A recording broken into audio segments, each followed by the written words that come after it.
Hey guys, it's Amy Lee Simpson. I'm coming at you today with a prophetic vision that the Lord gave to me last night at a service at my church. I'll give you a little bit of context and then I'll share with you just the prophetic vision and the insight that the Lord unraveled in just the most shocking and beautiful way when I was there. And I've just been walking around with this perpetual smile on my face ever since. So I hope this blesses you today and encourages you.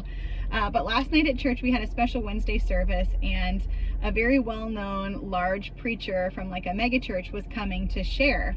And when the service started, worship was on. It was amazing. I was so anointed, but I felt this tension in the room. I felt something was going on with the leadership. There was something abuzz, and I was really immersed in worship, but I felt this little seed of something that was amiss. And so I immediately started praying into that, like something that needed a covering. And the Lord took me into this vision where he showed me that the ceiling of the church was covered with wings. What I saw in the spirit was 6 wings that was completely covering the ceiling, and they were this enormous expanse of wings. And then I saw the room fill with smoke. Now, I have seen angels in my church before, and my mom also saw them one time, and she saw them circled up with their swords tipped up and like flames shooting from the roof.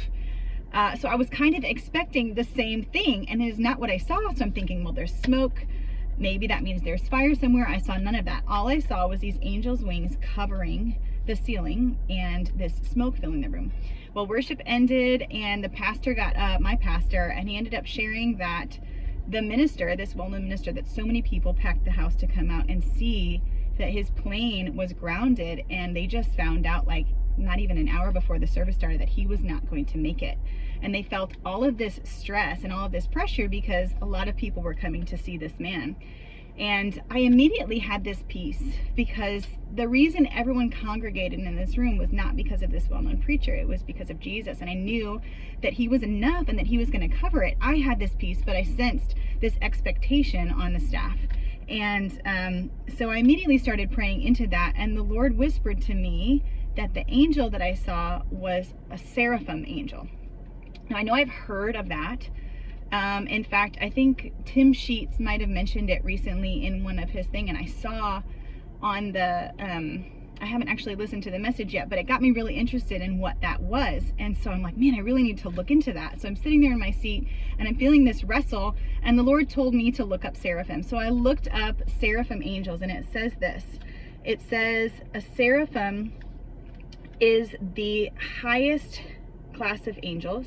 They are basically like heaven's worship leaders. They are the closest to God. They are praising and worshiping. They're known as the fiery or the burning ones. And they spend almost all of their time directly in God's presence in worship. I thought that that was amazing that I saw those seraphim angel wings on the rooftop, covering us, protecting us with this praise, this holy of holy praise that filled the temple. And so I also saw that the mention of seraphim only is found in the Bible in Isaiah 6. So I flipped over to Isaiah 6, and you're not gonna believe this. This is so awesome. Okay, it says, in the year that King Uzziah died, I saw the Lord sitting upon the throne, high and lifted up, and the train of his robe filled the temple.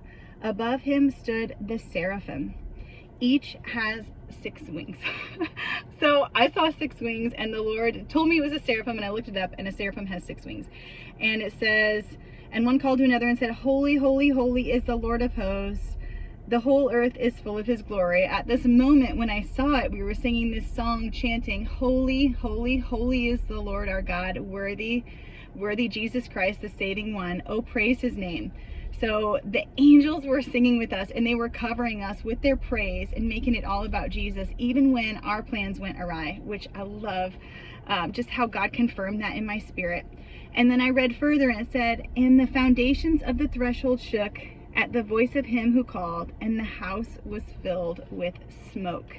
And the Lord showed me that smoke, that cloud of witnesses, that just ultimate praise had filled the room, and that it was covered, and that we were, you know, sheltered in God's plan and in the presence of angels.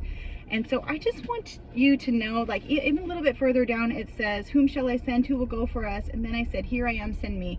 Here we are, Lord. Send us. Even when our plans go wrong, even when things don't seem to be exactly the way that we want them, Lord, we are ready, and we thank you for your protection and your provision, and that you are with us and you're surrounding us with your angels. I was just so encouraged. The rest of the night, I felt like I just giggled to myself. Like I just felt the confirmation so strongly in my spirit, and I feel like that is what the house of the Lord is meant to be. Obviously, it's a place of worship, it's a place of praise. We want to do all these other things and be everything to everybody, but above all else, God's presence inhabits the praise of his people.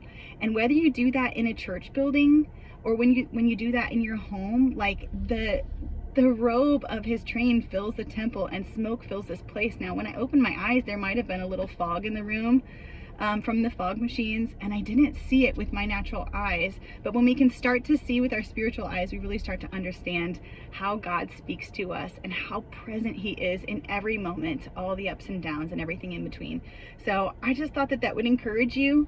I was super excited. I loved that vision from the Lord, and I would love for you to just enter into that and be a part of that. Be a part of ushering in his praise, of calling forth the seraphim angels to worship with you today.